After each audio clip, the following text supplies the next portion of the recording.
All right, I think we're live. All should be set up, so should be good for tonight. Hopefully, no technical issues. Um, yeah, so day five, we are tackling the risk governance section. Uh, hopefully, hopefully all is good for tonight. We did 3 and 4 yesterday. Had to review three. So yeah, today we're doing governance, risk, and compliance. So let's begin.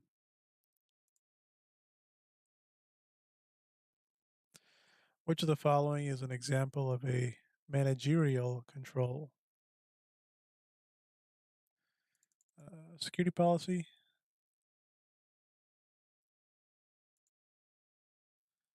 Yeah, managerial controls focus on the design of security policies or policy implementation associated with security. Security policies are an example of a managerial control as they set the framework and expectations for how an organization should approach security. Um, yeah, this one is more of a question as to what would a manager take care of, what their tasks would be. Um, um, kind of what they would be in control of. This is more of a network administrator or sysadmin, or if you have a uh, a security engineer or consultant, security guard. Um, that'd probably be the physical security team. Um, and the antivirus software. This would be like IT. Um, Firewall might be IT as well. Um, and then security policy, something administrative, something a policymaker would do, and usually that kind of leads into the managerial role. So kind of how I broke down the question. Let's move on. What type of control is an awareness program that lets people know that phishing is a significant concern? Um,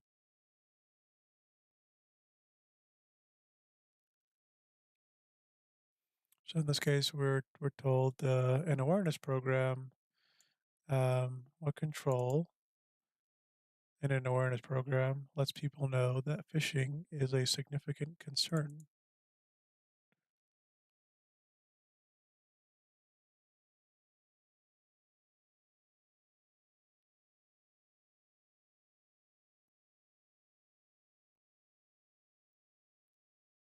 Maybe I'm just reading the question wrong.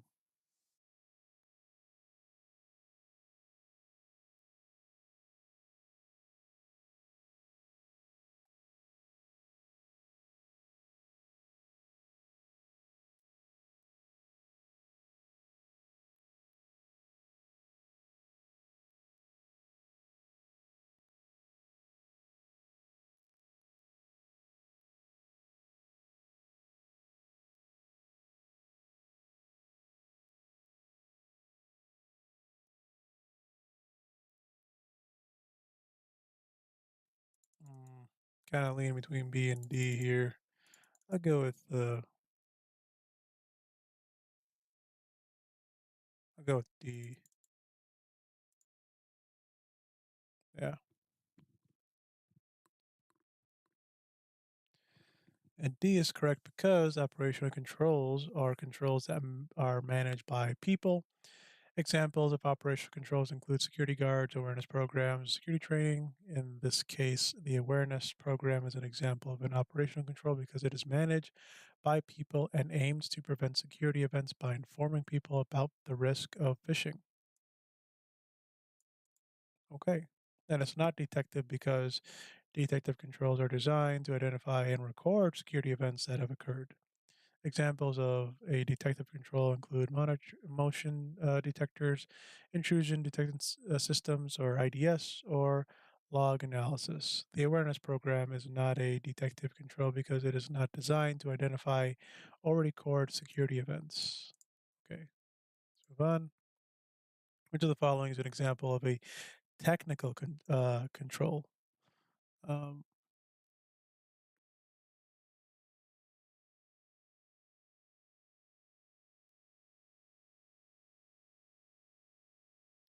security cameras, right? We know this is a operational control just based on the previous question. Access control policy. Um,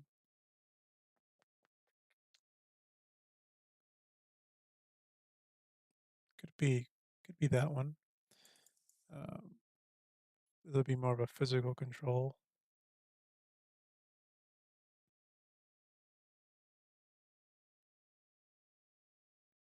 B. Yeah.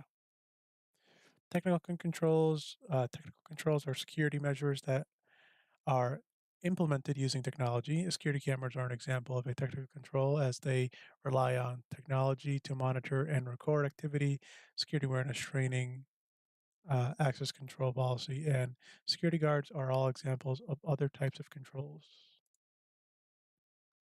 What type of control is a security guard in front of a data center? What type of control is a security guard in front of a data center? Physical control. Going with the D. A physical control is something in the real world that prevents a security event, such as a fence or door lock, which would certainly prevent someone from physically gaining access to a facility. A security guard in front of a data center would be considered a physical control. Okay. What is a detective control? A control that focuses on the design of a security or policy implementation. Well, no. A control that is managed by people. No, that's operational. A control that identifies and records a security event. That does sound like a detective control. A control that attempts to recover from a intrusion detection. Um, I think this is an IPS preventative. Um, so we're going to see here. Yeah. Explanation: detective controls are designed to identify and record security events. They do not prevent access, but rather record the occurrence of the event. Examples of a detective control include motion detectors, intrusion detection systems, IDS, and security cameras. Let's move on. Which of the following is a example of a corrective control? So this means that this is something to correct a problem that has occurred or an incident that has occurred. Um, um, so this would be a preventative control, restoring from a backup.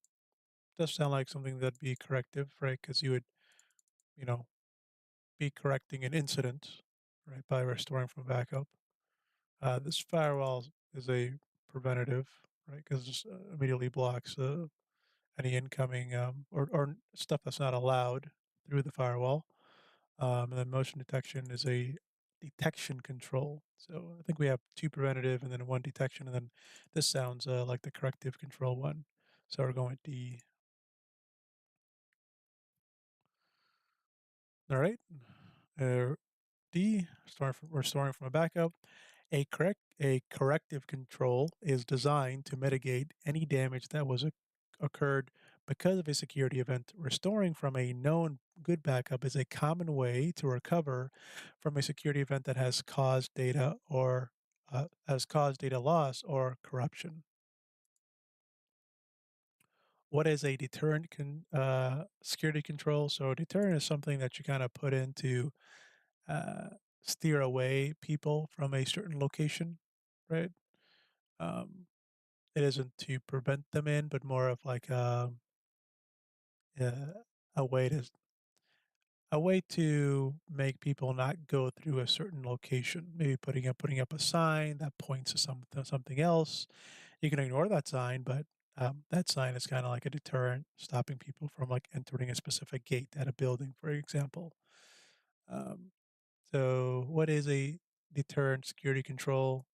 Um, it may prevent access to a particular area. It identifies and records security events. This is detective. It mitigates any damage caused by a security event. This sounds like a corrective, possibly. It may stop an intrusion from occurring, but may deter someone from performing an intrusion. D sounds like the correct one here.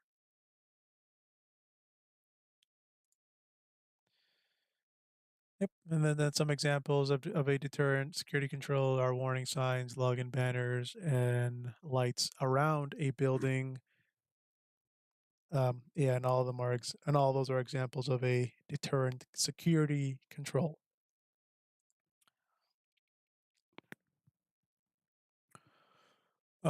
Which of the following best describes a compensating control? So, compensating control is, well, something you do to ensure that an issue does not happen. Um, let's see here. A control that attempts to recover from an intrusion detection by compensating for the issue that were left behind. Okay, a control that focuses on the design of the security or the policy implementation associated with the security. Okay, a control that prevents access to a particular area, deters someone, says deterrent. This is preventative. Uh, this one focuses on the design of the security or policy implementation associated with the security. Sounds uh, managerial. I'm going with A here. Yeah. So explanation here, a compensating control attempts to recover from an intrusion by compensating for the issues that were left behind. For example, if someone stole a laptop with all our data, we would compensate for that by purchasing a new laptop and restoring that from that data from back restoring that data from backup. Sorry. Uh, or if someone cut the power to our data center, we would have backup power or generators that would compensate for that lack of power. Okay. What is a physical control type in the context of security controls? Um, a control that manages people. Well, this would be operational. A control that focuses on the design of the security policies and procedures. This sounds like managerial. Like a control that uses technology to prevent security events from occurring.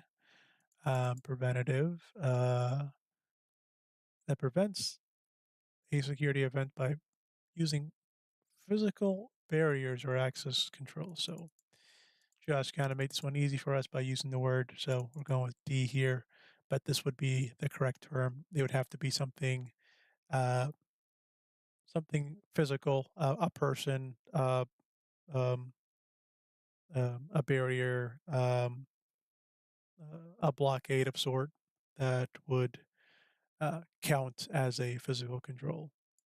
A man trap would count as well. Um, yeah. These controls are designed to prevent um, These controls are designed to prevent unauthorized access to physical locations and assets and can be an effective way to deter and prevent physical security breaches. Okay, what is the General Data Protection Regulation? So this is a European standard um, meant to protect the privacy uh, of citizens from corporations, usually leaning towards ensuring that companies have to describe how their data, well, how they're using people's data on their systems, right? So like like Apple, a good example is like how Apple is using your data um, for their business processes and where it goes, essentially full blown transparency of what your data does. So let's see here a regulation created by the payment card industry to provide protection for credit card transactions. So I think this is PCI DSS. That's the actual regulation here. So this is not the correct answer. A set of guidelines for managing access controls in organizations that store credit card information. Um, don't think this is the one either. A set of rules and regulations that allow someone in the EU to control what happens with their private data or private information. Um, C sounds like the correct answer. And then D, we got a series of regulations regarding the type of data that an organization saves. Um, well, no, I think the correct answer here is C. D is, I mean, I could see how people would answer D, right? But let's see. Option D is a general statement about compliance regulations and does not specifically refer to GDPR. So C here, um, says that GDPR is a set of rules and regulations created by the European Union or the EU to provide protection for individuals' private information. It allows individuals to control what happens with their private information and requires websites to provide detailed information about their privacy policy. Okay. Which of the following regulations is administered by private organizations in order to provide protection for credit card transactions? So this one we kind of went over in the last question. So this one would be PCI DSS, the payment card industry. And then I think data something. So we're going with B here. FISMA, I think it's used in uh, federal systems, and then HIPAA is a healthcare system for healthcare data privacy. So we're going with B here. PCI DSS payment card industry data security standard. It is a series of guidelines that is administered by the payment card industry in order to provide protection for credit card transactions. And then we got HIPAA, um, a law in the U.S. that regulates privacy and security of medical information, and then FISMA, Federal Information Security Modernization Act, is a law in the United States that requires federal agencies to develop, document, and implement an information security and protection program. Which of the following is the focus of Payment Card Industry Data Security Standard, or PCI DSS? It is the security of credit card transactions. The other ones would not be correct here. Let's see. The PCI DSS includes a set of objectives that are based on ensuring that the network and systems are secure, the holder data is protected, there is a strong access control measure in place, ongoing testing is performed, and security policies are in place to address all of these controls around credit card numbers. Therefore, option C is the correct answer. And um, option A is incorrect because protecting personal identifiable information, or PII, is the focus of the General Data Protection Regulations, or GDPR for short. Um,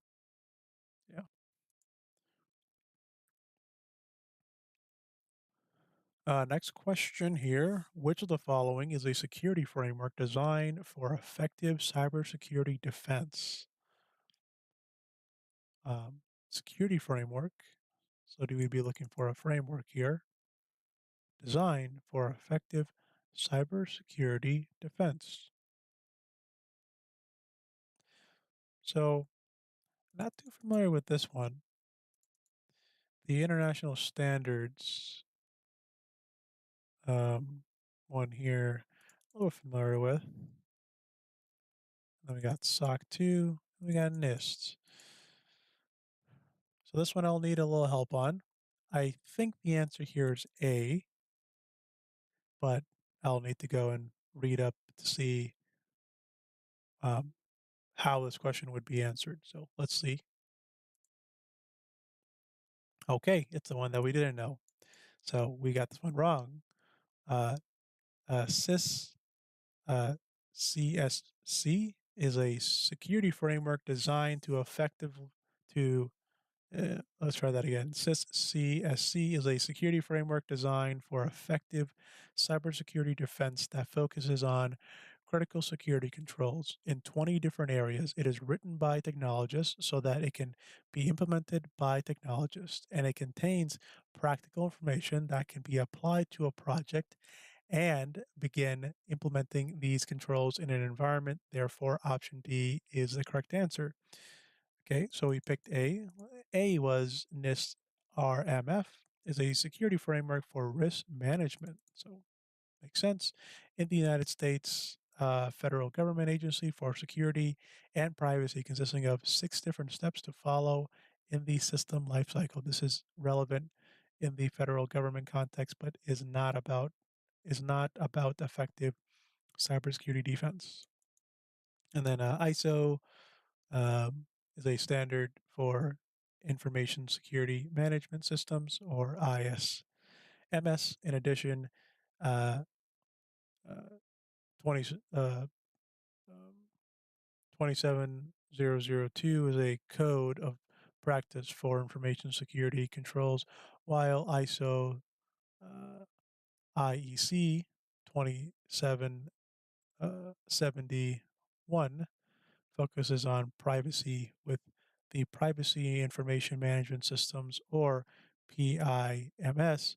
On the risk management side is the ISO 31000 for the international standards for risk management practices.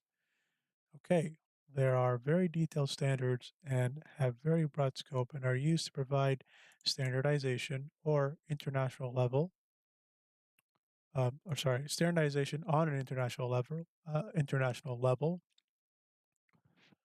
but are not focused on effective cybersecurity defense. Okay, which of the following is a step in the NIST risk management framework? So, follow up question from the last one. So we're kind of looking at this piece here. And, well, we're identifying a risk here. We're trying to manage it. So we would want to see here. In the previous question, we were told that the RMF here in NIST has 6 steps. So if we do a little bit of counting here, one, two, three, four, five. Or it could have been 5. I could be wrong here. Uh, I'm kinda going with A just based on context clues from the previous question. Um, um, yeah, let's go with A. Okay, we got this one wrong again. Um, I think the last one we didn't pick, hard, so I don't think that one's coming back, unfortunately. This one we got wrong.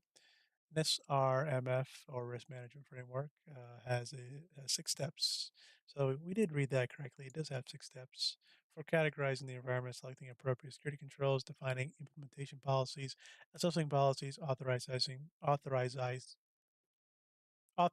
decisions, and consistently monitoring compliance. Wow, words are hard. Therefore, the correct answer here is B. Now let's come back to that one. Um, what is the International Organization for Standardization (ISO) framework for privacy management? So this one we would need to know, but privacy management here, might go with 27701 here, but that's purely a guess. Okay, we got a lot. Oh, we got it right, but that was um that was a guess. Doesn't mean we know what this framework is about. So let's see. So this framework, the International Organization for Standardization (ISO), is a framework for privacy management with the Privacy Information Management System (PIMS). ISO IEC 27001 is a standard for Information Security Management Systems, or ISMS. So PIMS, ISMS. Um, I guess that's an easy way to remember some of these. And 27002 is a code for practice. Is a code of practice for information security controls. ISO 31000 is for international standards for risk management practices. SOC 2 is a suite of reports associated with the trust services criteria or security controls from the American Institute of Certified Public Accountants. Okay, that was a lot of words. We'll try to remember this piece though. I think that was a good summary here of what all these are. So let's keep moving forward. What is the SSAE SOC 2 Type 1 or 2 framework? A standard for information security management systems. So I think this is ISO 27001. Framework for privacy practices. That's 27701. Series of reports associated with trust services criteria, security controls for cloud computing. So, based on context clues from the last question, I think we're going with C here as the correct answer. Okay. Uh, the SSAE SOC 2 Type 1/2 framework is a set of reports associated with the trust services criteria or security controls. It is an auditing standard called the Statement on Standards for Attestation Engagements. I think I'm saying that wrong. This is the second day where we see that word, so I think it's a good idea that we go back and uh, learn how to pronounce this properly. Engagements under 18, SSAE 18 from the American Institute of Certified Public Accountants. During these audits, a series of reports are created that focus on topics such as firewalls, intrusion prevention or detection, and multi-factor authentication. A Type 1 audit examines the controls in place at a particular date and time, while Type 2 audits the controls over a period that will be at least 6 consecutive months in length. Ooh, okay. Um, yeah, again, lots of words here. We'll have to read up on these guys and the other ones. D, which kind of stated cloud controls I was interested in here, is incorrect because the Cloud Control Matrix Framework, or CCM, from the Cloud Security Alliance. Oh, okay. Well, it's incorrect because it focuses on cloud and there's a framework for that. I get the idea, but was interested in seeing what this one was. Maybe we'll have a future question. Let's move forward. What is what is the Cloud Security Alliance control controls matrix framework, or CCM? Um,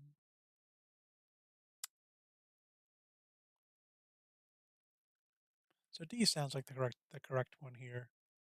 A federal government framework designed for security and privacy. I think this is FISMA, um, a control based on the cybersecurity framework. No, I don't know what framework this kind of leans on.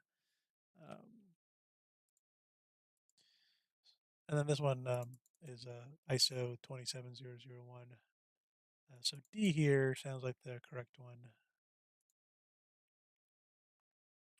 Okay, so the Cloud Security Alliance, or CSA, creates a cloud control matrix (CCM) framework to map controls to standards, best practices, and regulations for cloud security. This framework covers a broad scope of security for cloud computing, including methodologies and tools that you can use, ways to assess your internal IT organization, and the cloud providers you're going to use. how to determine the security capabilities for a particular implementation, and how to build a roadmap so you can continually improve the security for your cloud computing infrastructure. All right.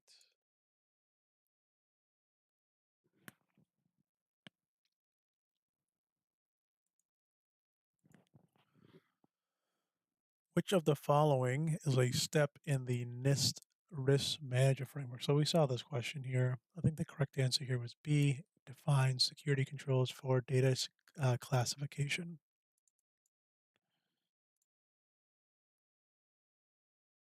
Let's move on. What is the Cloud Control Matrix CCM framework and who developed it?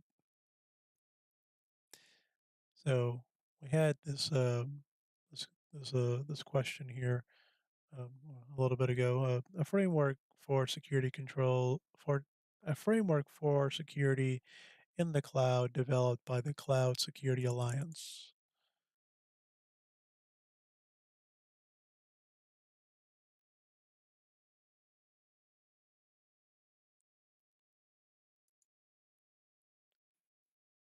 And D is incorrect in this one because the describes the SOC 2 auditing standard for trust services, not the cloud control matrix. Um, so SOC 2 auditing, um, the other ones, the ISO 2700 standard for B, and then A uh,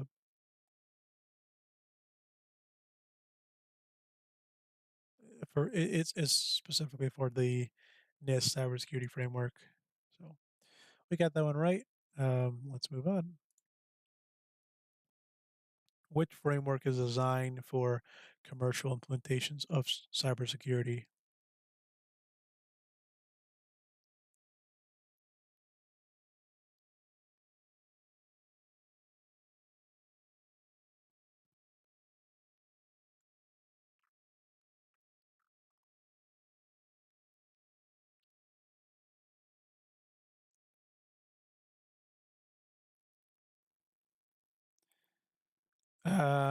Going between A and C here.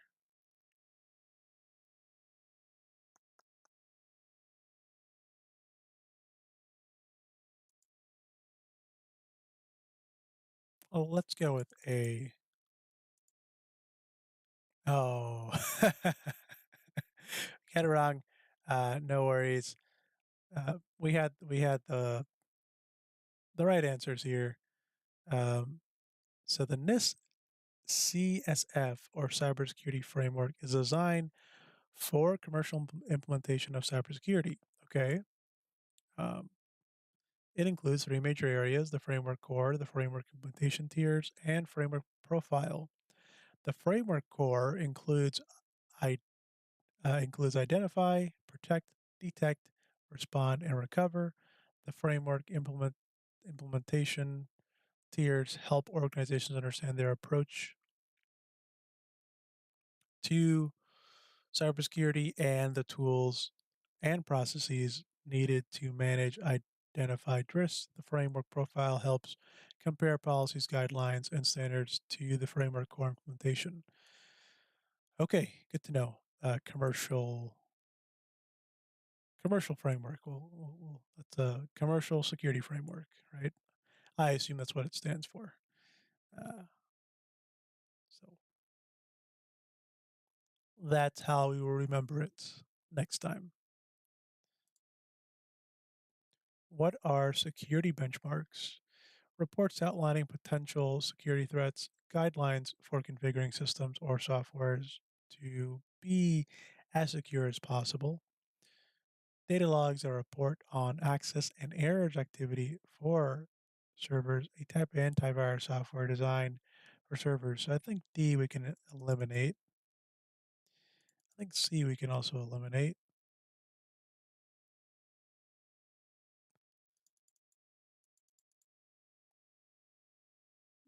And then, it's between A and B. So let's reread B. Guidelines for configuring systems or software to be as secure as possible.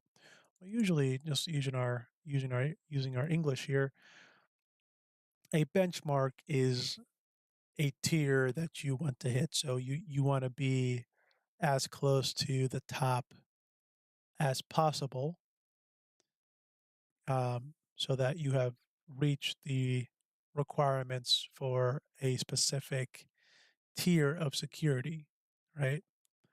So in this scenario, a benchmark technically isn't a report outlining the threats. Um, this would be something like a risk assessment, or something like a sim kind of showcasing where the threats are in your environment, or some examples could be a tool like Rapid7 Insights VM, showcasing all the threats in your on your assets in your company. Um, yeah, so I don't think A would be the right answer here. I think B is the right answer. Yep. Security benchmarks are a set of guidelines that help individuals and organizations better understand what features need to be enabled and disabled to make a system, software, or device as safe as possible. These guidelines usually come from the manufacturer or developer, and they can be found online through various resources. Security benchmarks are an effective way to ensure that systems and software are configured securely by following a set of established guidelines and standards. And then A would be wrong because although potential security threats are part of overall security posture of a system or software, this answer choice is incorrect because it does not accurately describe security benchmarks.